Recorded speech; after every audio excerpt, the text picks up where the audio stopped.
Hi, this is Kimberly with Skiatook Bee Supply and Mystic Mountain Homestead. Today we're going to be doing some fall honey extraction. This was put in the freezer and saved from last fall, and it's been unthawed for 24 hours, and then we've tried to warm it up a little bit here, not really heat treating it, but just warming the air around it so it allows the honey to warm enough to be able to run freely from the combs. So we have an extraction tank set up here.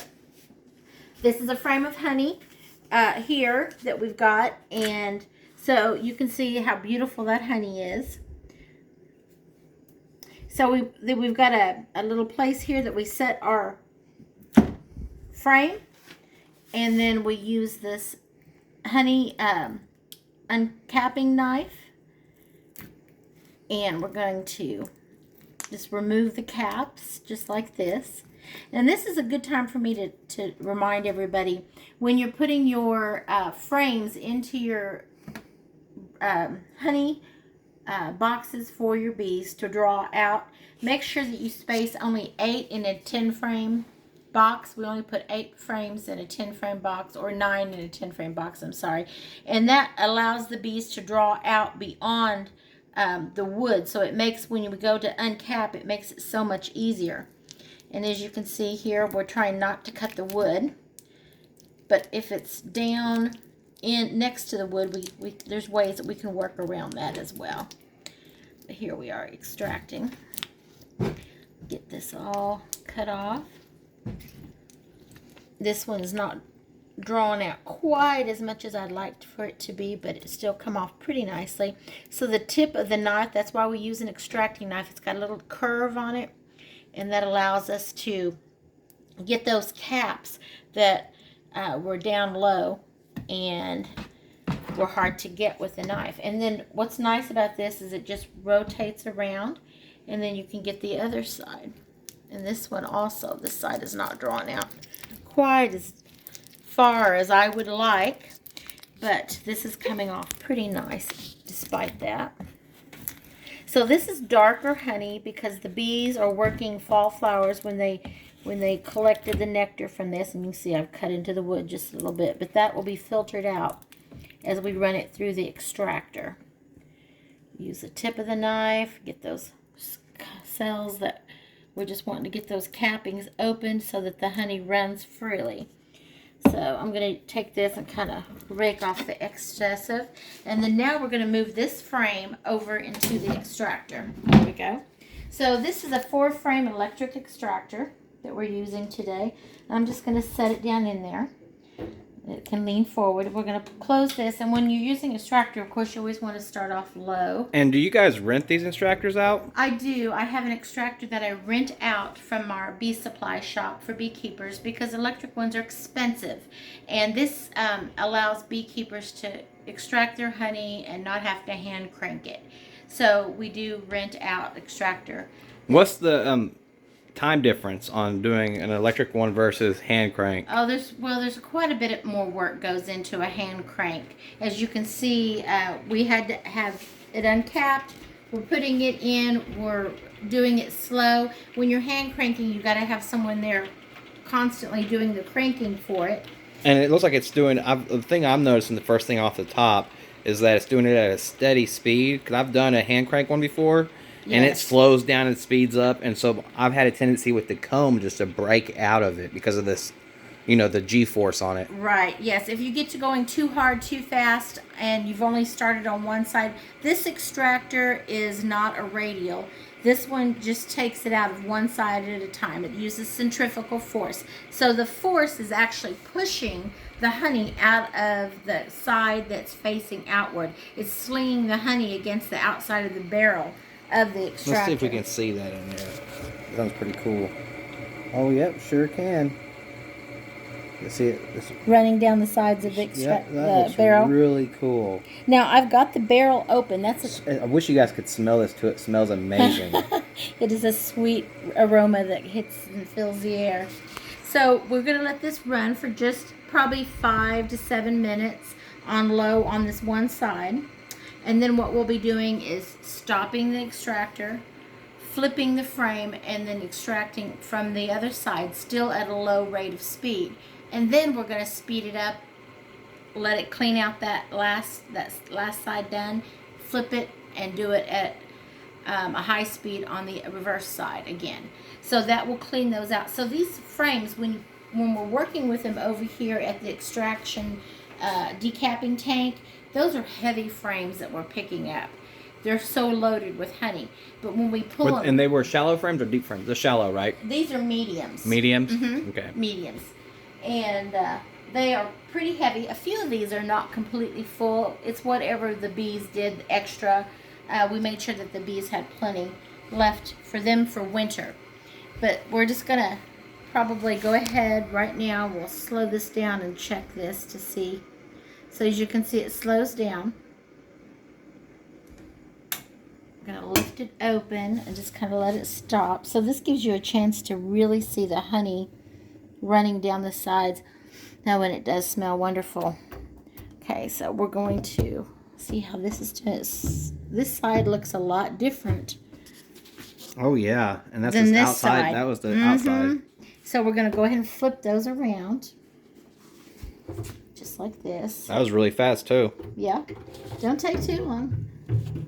Flip it around. And we're still going to get more out of the side that we just extracted from when we speed it up.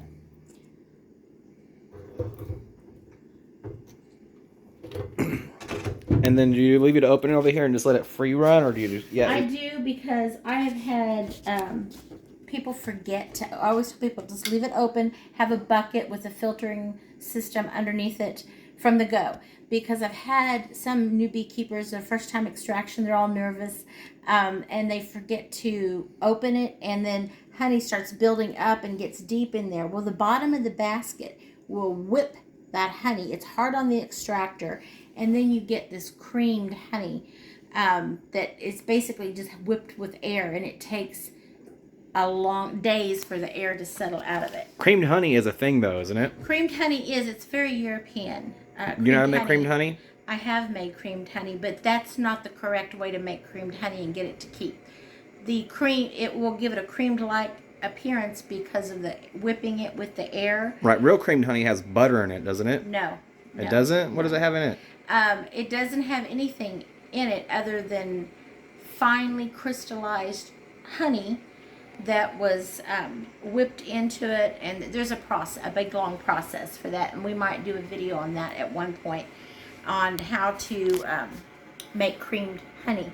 But here in the States, while it's kind of a specialty once in a while to have creamed honey, in European countries, it is what you will get most of the time if you ask for honey. They just automatically give you creamed honey. And why is that? Is it store longer? Or well, it's when they have toast, they don't want it to run off. And we don't seem to mind here so much. We just kind of like it in its pure state as you get it from the hive. But in European countries, most of the time you will find creamed honey. They do a lot of creamed honey in Arkansas. Do they do that in Arkansas too? Yeah, a lot. They do it. You can find blueberry, all kinds of different flavors. So those have got flavors added to them. And creamed honey doesn't have to have flavors added to it. It can just be natural honey. But it's just the process in which they run it through that when it causes it to crystallize with tiny, tiny sugar particles in it. They're not added. They're just naturally there. So here we are. We're spinning out more. We're starting to gather a little pool all around the inside bottom of the tank. And I'm going to speed this up just a little bit. We've got it set on, it's on 70 right now. We don't want to go too fast, because if we go too fast, the centrifugal force can blow the combs, and then they wouldn't be viable for us to put right back into the hive this spring and get the bees to fill them back up. We like to take precautions to protect our combs so that the bees don't have to do that work of building combs again. And I'm speeding this up just slowly.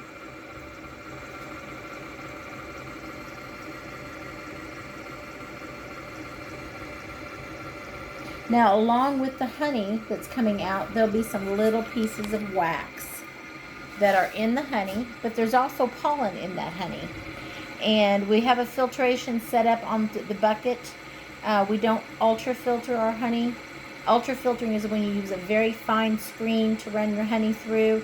It removes all the pollen from the honey, and we like the pollen here because that can help with allergies. But you would want to do that though if you was like wanting to save your pollen. That'd be the time you'd want to do something like that, right? That would actually be where you save pollen. Pollen.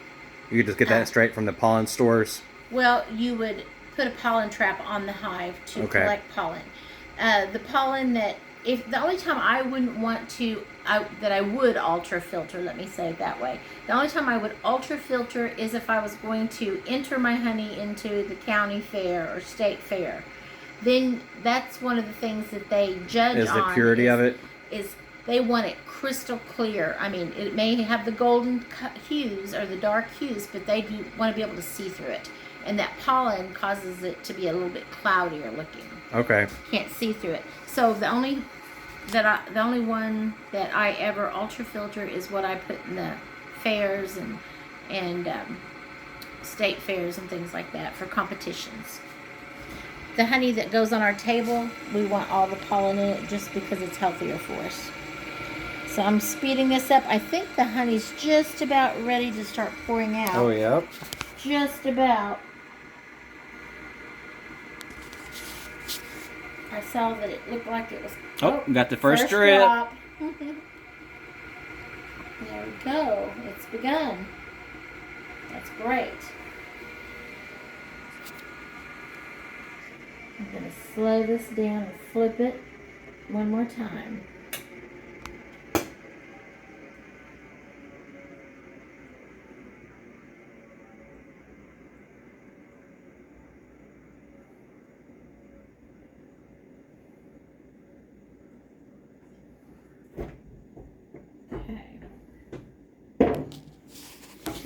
Let's see what they look like when they're completely empty. Okay, so this is the side that we emptied. It's just wet, sticky. Mm-hmm. But this side still has a little honey in it. So we're flipping those. We're going to run those on high. Here's this one. This is the one that we run on high. You can see it's pretty clean. But this is the side that still has a little bit more honey in it. So we'll run it on high.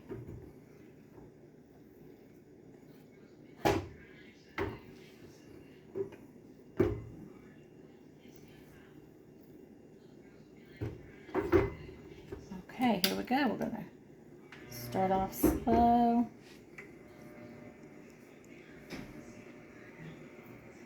And we'll just speed it up. Kind of do it slow. We don't want to do it too fast. Well, that's pretty much it, guys. Remember to like, subscribe, and share until the next video. And smash that thumbs up button. All right, bye.